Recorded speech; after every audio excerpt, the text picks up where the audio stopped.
Okay, I cannot wait to have this conversation with you. This is something I'm super passionate about. I'm gonna try not to drag it out too long, because I could go on for hours about this. But we are talking about. Excuse me. By the way, I have a little bit of a cold going on, so just bear with me here. But we are talking about the one, two, three, four, five, six, seven things that I think are the most helpful if you are planning to have a natural unmedicated birth. For context, in case you don't know, I have a 2.5-year-old daughter, and had a completely unmedicated birth, which means, vaginal, natural, like right out the vagina, no medication, literally nothing. Like not an Advil, not that fucking Advil would do anything, but nothing. Okay. And it was amazing. And I would do it again a million times over. The reason why I'm having this conversation, I've done other podcast episodes, about this over the years, but one of my girlfriends is currently pregnant. She's due like very soon. And, I was talking to her about some of these things. So I'm like, oh, let me do a podcast episode on this. And I remember a few months back, she was like, how bad? Like, did it hurt? And I was like, um, how do you want me to answer that? Like, yeah. It's like the most painful thing you'll ever experience in your life. But these things 100% helped, and it's the reason why I was able to do it. And so before I even get into this is not to say that this is going to 100% mean you're going to be able to have a natural birth. Like, things happen, complications happen. Every birth is beautiful and perfect the way that, it needed to happen. As long as you and baby are healthy and safe, that's all that matters. But I know a lot of you in this community really do value and really want having a natural unmedicated birth. And I'm such a proponent of it when it is possible. So I want to talk to you about all the things that I would 100% be doing again. And that I know contributed to me being able to have an unmedicated birth. Because some people will just hear, they're like, oh yeah, I want to have an unmedicated birth, and then do nothing to prepare for it. And then just be like, okay, well, I mean, you need to do stuff to help you be able to do that. Because like I said, it is extremely painful. So it's really helpful to do things that are going to speed up the process. So it's not, 3 days in unmedicated labor. Which I don't even know if that's possible. I mean, I'm sure it's possible. But anyway, so preparation is everything for everything in life. It's like people will look at my story and be like, oh, she got pregnant on the first try, had an amazing pregnancy, had an unmedicated birth. Like, oh, she's so lucky. It's like, bitch, I prepared for every fucking thing for months and years prior to any of it happening. Okay. So I put in the work, which is why I had these results. And that is what we're going to be talking about today. Okay. So first thing, and this is not in any specific order, really. Well, actually, I am going to do the two most important things, I think, first. So the first thing is I did a hypnosis course. So it was through Hypno Babies, it's called. I'll put the link in the show notes. Super affordable. It was under $200. I think it was like 100 something. And I think I have a 10% off code for you or something. I'll put it in the show notes. But it was the at-home study, like Hypno Babies birthing course. Okay. It was all at home. It was all online. I did go through all the lessons and all of that stuff, but which is for sure helpful to like inform you about everything, and it's really great. But the thing that I got the most out of it, and that I know was, I would say, the number one factor in why I was able to have an unmedicated birth, was the hypnosis of it. So I started this, I believe, at 20 weeks. I started early because I, like I said, I was really committed to this. So the Hypno Babies course, you listen to specific like hypnoses, whatever, every single day. I just did it at night. They say to do it like during the day or whatever. I did not do that. I just did it at night, and I fell asleep to it every night. But it still works. It's still getting in your subconscious. So I fell asleep to these like audios, there's specific ones every single day. There's like a whole schedule for you up until you have the baby. And I listened to it every single night. And I also listened to the affirmations one during the day, every single day. Right. So there's like an affirmations one during the day to help like reduce any fear or anything like that around it. And then there's a hypnosis every night, and it's different every single night. They have ones for your partner to listen to too. Mine personally did not, but it didn't impact me not being able to have an unmedicated birth. So if your partner isn't going to listen to it with you, like, they're not all of them are for your partner, but there was like, I think one or two lessons, I can't remember. But it won't, halt your progress. Okay. So listen to that every single night. And there's a specific one to listen to day of going into labor, that if you look at pictures, I didn't put like, I'm not showing the whole thing, but you'll see pictures of me. Like if you go back on my Instagram, but of me like literally just having Madison on my chest, like literally just pushed her out, and you'll see my AirPod in my ear. I listened to the day of birth hypnosis the entire time on repeat. I was in labor from when I went into labor at 5 p.m. on Sunday until I had her at 7:30 in the morning on Monday, the entire time. And there are parts, like when I think back, there's definitely parts where I like don't even remember. Like I think I like was sleeping but wasn't. Like I don't even remember what was happening. And then there are definitely parts I do remember, but I swear this hypnosis helps. So there's ones when you're in labor and then it does remember this, and then there's one when you're pushing. So I remember being like, Chris was in charge of that. Like, okay, when I start pushing, switch to this specific audio. And it was amazing. So highly, highly recommend. And it's again all online. So wherever you are in the world, you're able to access it. Okay. So the hypnosis, number one. Number two is having a doula. I mean, hands down, having a doula. I personally birthed in a hospital. So proof that you can have an unmedicated birth in a hospital. I was not ever hooked up to an IV. I wasn't hooked up to anything. I didn't get checks. I got checked like I think twice for dilation. But that was it. Like I wasn't on a monitor. I wasn't on an IV, like nothing like that. Because I needed to be able to freely move around, because when you're having contractions and you are not medicated, having to stay in bed on your back and be hooked up to something seems impossible. Like I needed to be able to get up. I was on all fours. I was sitting on the toilet bowl. Like I had a peanut ball like on my side. So it is possible to do that in a hospital setting. You just have to be super clear of what you want. You have to be upfront with your OBGYN from the get-go to make sure they're going to support you. I remember when we went in to the hospital, I think I was like only 4 centimeters dilated by the time I got there, but I was in labor for a few hours at this point. And the nurse was like trying to like hook me up or something. And my gyno was there, my OBGYN was there. And he was like, no. Like she doesn't want any of that. Like she's not getting any of that. And I was like, oh, amazing that he was able to advocate for me, because when you're in the middle of labor, like you're in no place to be like, no, I don't want this. Like it should not be your responsibility to be talking about that. So whether your partner is there to help advocate for you, your OBGYN, I came in, I had my birth plan printed, gave it to all the nurses, like all the things. Okay. But having a doula, not only is their advocation super helpful, like she got me like a peanut ball, turned all the lights off, like was so helpful with all of that. But she helped us leading up to it. Like she came to our house a couple of times before actually having the baby, what to expect. She had certain like affirmation cards that she had me pick that I really liked the wording of, that she said to me over and over while I was in the middle of a contraction. She actually had to leave at a certain point in the middle of labor for an emergency, but Chris was there obviously, and he like picked up the slack and was like saying the things that she would say, because it was really helpful for me. I remember one of them was like, you could do anything for a minute. You can control your breath. Like those are things I just remember hearing on repeat. So that was really helpful, like her prepping me for that. But during the labor, what was extremely helpful is she would put me in positions that would, and help me breathe through the pain, that made it manageable. And especially the pushing. Okay. Some women push for literally hours, which, I mean, at that point you can't get epidural. So like you're just in it at that point if you already don't have one. But the pushing of it, she had like this blanket, I remember, and she had Chris holding it on one end of the bed. I held it on the other end of the bed, and he held all my weight on it. And I just like hung in like a squatting position and was pushing like that.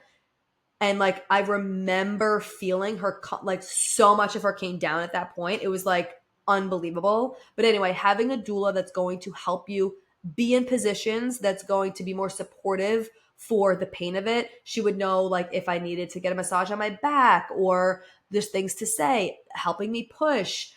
She brought me to the bathroom to like help me sit there, because that was like a little bit more comfortable. I had a lot of like back tailbone labor because I had like a broken tailbone in high school. So it was like a lot was in there. So I was like never on my back. And that was the other thing. So the third thing was not birthing on my back and not laboring on my back. I was never on my back. I don't understand why it's like standard to push on your back. That is so ridiculous. If you just think about gravity, it's like you're trying to push something out. Why would you make it harder by the way the angle that you are. So not birthing on my back was another huge thing, and not laboring on my back. Again, I was on my side a lot. I was on all fours a ton. And on the toilet bowl a lot for labor. It was just like helpful, that position. I don't know why. She just made me go there and it was helpful. And I birthed on my side. So I wanted to be standing because that was when I was pushing. And like I said, with the blankets, that helped get her down so far. And I could it was like giving me the most traction. But he was like, I can't catch the baby like that. So like, I need you in the bed. So we compromised and I was on my side and I pushed on my side. I was on my right side and I pushed on my side and they just like held my legs up. I don't even fucking know who was there. I couldn't even tell you other than like obviously my doula, Chris, and my OBGYN. I could like hit this woman in with a bus, God forbid, but like I would not know what one of these nurses looked like. Like I have no fucking clue, but I know there were multiple people there like holding my leg, all the things. But being on my side was really helpful because first of all, the pain of like going on your back, and then it just helped me get more leverage the way I was angled and everything. So anyway, that's the third thing. Not birthing on your back, not laboring on your back, like having freedom to move around is extremely, extremely helpful. And also with the doula side of it, that's really, so the hypnosis, the doula, not birthing on your back, she would let me know if it was a good push or not. Right. So like I was pushing before anyone was even in there, because when when you have an unmedicated birth, nobody needs to tell you, okay, it's time to push. You literally just have to. Like, I remember them telling me like, don't push yet. I'm like, I can't, I cannot fucking stop. I cannot stop. I have to push. And so, excuse me, there was a part where it was just us in there, like me, Chris, and the doula, because they were like, oh, she has time. And she was like, somebody needs to get in here. Like, she doesn't have time. Like, it's coming.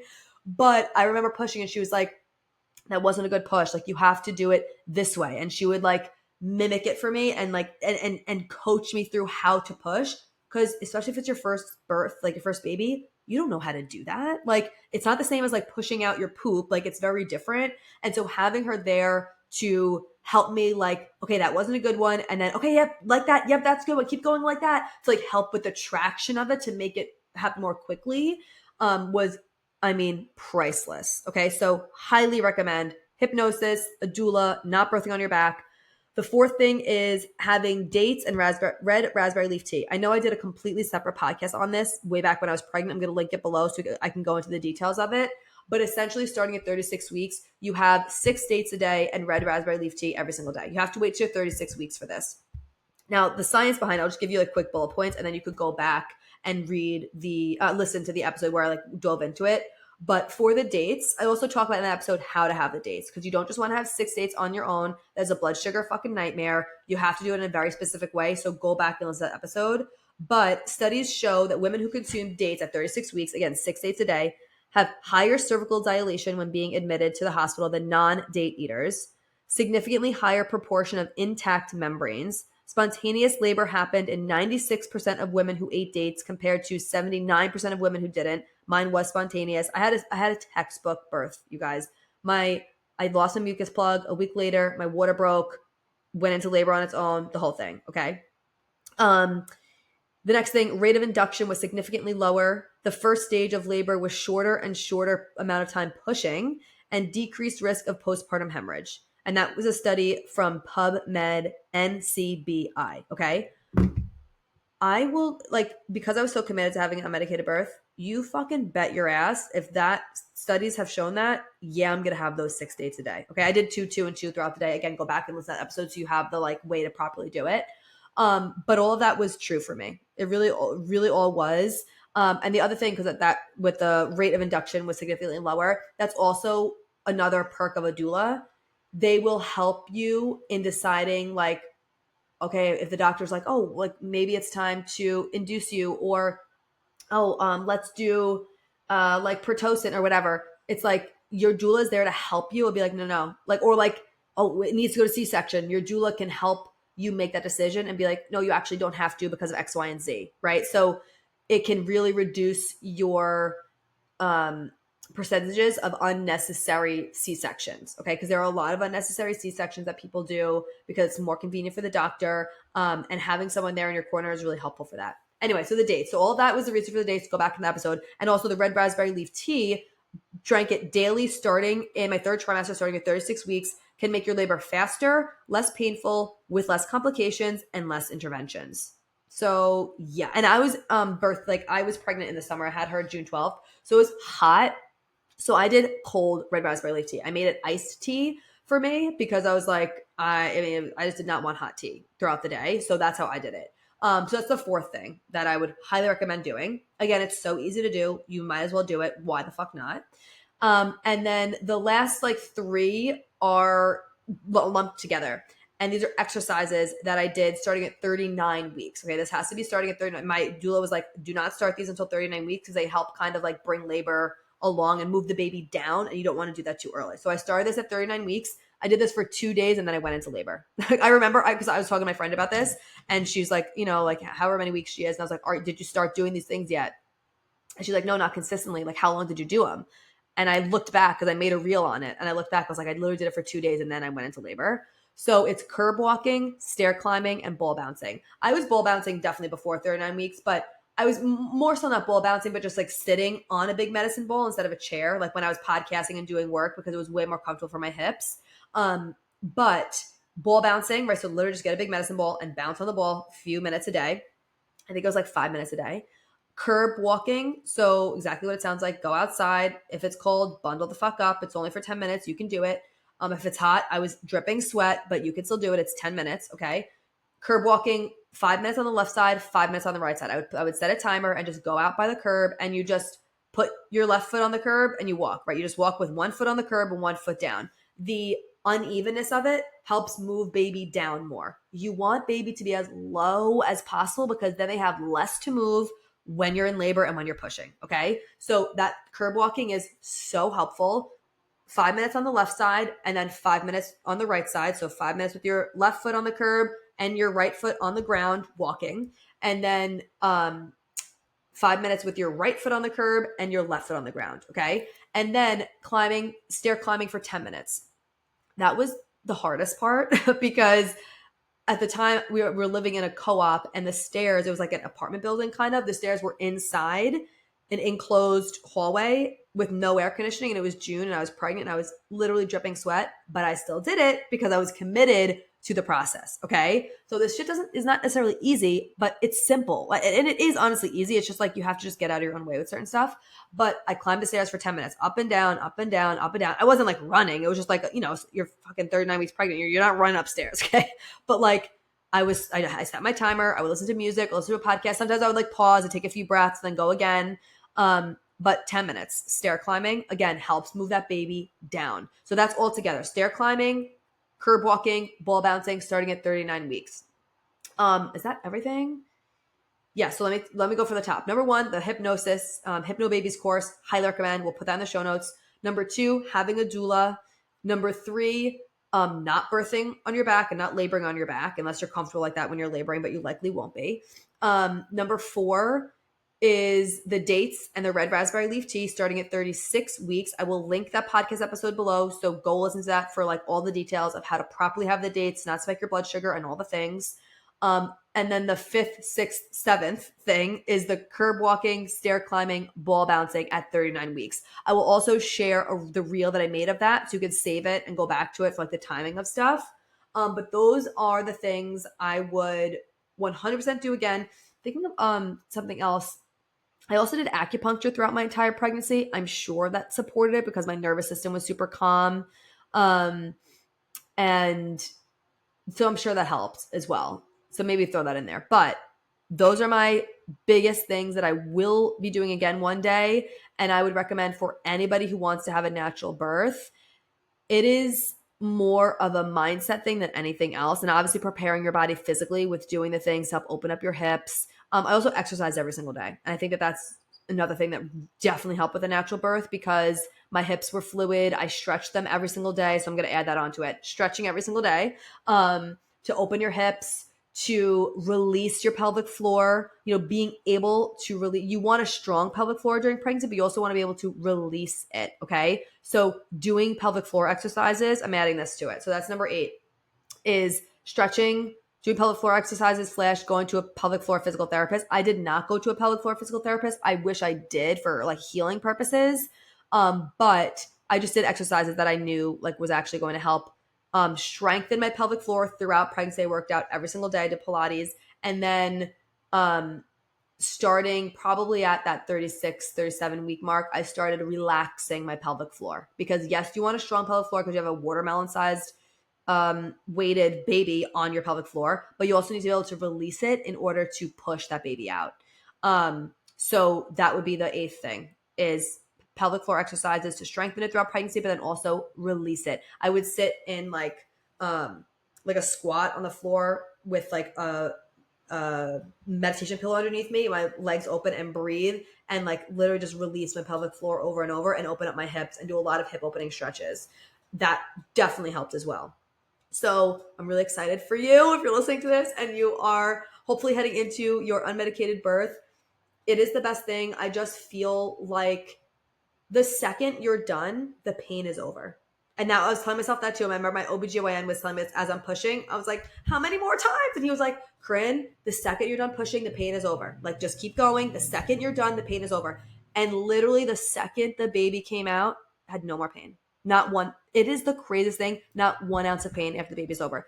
I was walking around, felt totally fine. Did not have to take any pain medication after. Nothing, right? Obviously birthed the placenta after. I was like, is this going to hurt? And he was like, you just literally pushed out a baby. I think you're going to be okay. I didn't even feel it. Just came flying out at that point. And I did not feel anything like after. No pain. I was completely fine. I was alert. The baby was alert. It really, because obviously when you get an epidural, again, sometimes it has to happen and that's totally fine, right? But the thing is that I was really against, first of all, I don't even take Advil. So like, of course I'm not going to want an epidural. And I know a lot of you feel the same, but that goes into the baby. And a lot of times the baby will be more drowsy when they're born and that could impact them being able to latch properly for breastfeeding. Baby was alert. She latched right away. She was a fucking milk monster since the second she was born until I weaned her off at 2 years old. So like that was all good. But I feel like aside from the benefits of not, having any medication in your body, I feel like it is and being able to just walk around, feel totally fine after, like nothing happened. I mean, you're still bleeding like fucking crazy out of your vagina, but you don't have the pain. The other benefit of it is I feel like it is such an empowered way to go into motherhood because you felt the whole process. You and your baby are working together. You and her, and I just trusted the process the whole time. There was no doubt in my mind. It was like there was no plan B. This was the plan. This was the plan, and that was the only plan. And I just knew it was going to be possible. I knew the baby was going to come down. I just was like, she knows exactly what to do. And you know what's fucking crazy? Like, yes, I went through the pain of it. I breathed through it, and then I pushed her out. But like, your body knows exactly what to do. My body is the one that made the baby turn and move and all the way through. My body's the one that opened up my vagina to fucking 10 centimeters. My body is the one that did all of that. I just breathed through it and supported myself through it. But your body knows exactly what to do. Your body, women's bodies have been doing this since the beginning of fucking time. So I had no stress about that. I had no fear about that. I was just like, this is natural. This is what my body literally is designed to do and knows exactly what to do. And I have prepared it so well to help make this an easier process as possible. And I just was like, I just knew, I didn't know it was a girl at the time because we didn't find out until she came out. I personally knew, like I just knew it was a girl, but we didn't actually know until the baby came out. But I was just like, I know this baby knows exactly what to do. Like we're doing this together. And I feel like it's such an empowering way to go into motherhood and really set you up to feel strong and empowered and just like ready to take on motherhood. I would recommend it to anybody if you are able to. Again, I know sometimes it is not possible. There are emergencies that happen, like that happens. And like you need to trust your doctor with certain things with that. Like, of course, you just want to do whatever you have to get baby out safely and for you to be safe and healthy. So those things happen, of course. But you want to prepare yourself as best as possible to increase your chances of it as best as you can if it's something that you desire doing. Disclaimer, it's not medical advice. Always trust your doctor. Listen to your doctor. Like, let me just like say, I should have said at the top, but I'm saying at the bottom of the episode. But I'm excited for you. I can't wait to see how it turns out. Message me if this was helpful for you. Message me if you ended up having unmedicated birth or whatever birth you had. I'm sure it's going to be beautiful and perfect.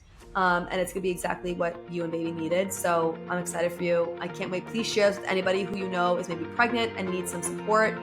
And I'm excited to see how it turns out for you. Thank you as always for being here, and I will talk to you soon. Thank you so much for being here. If you loved this episode and learned something valuable, please share it with a friend who you think would also love it, or post it on social media and tag me so I could personally say thank you for helping me spread this important message. I am beyond grateful to be here with you. So until next time, stay intentional, stay consistent, and always mind your hormones.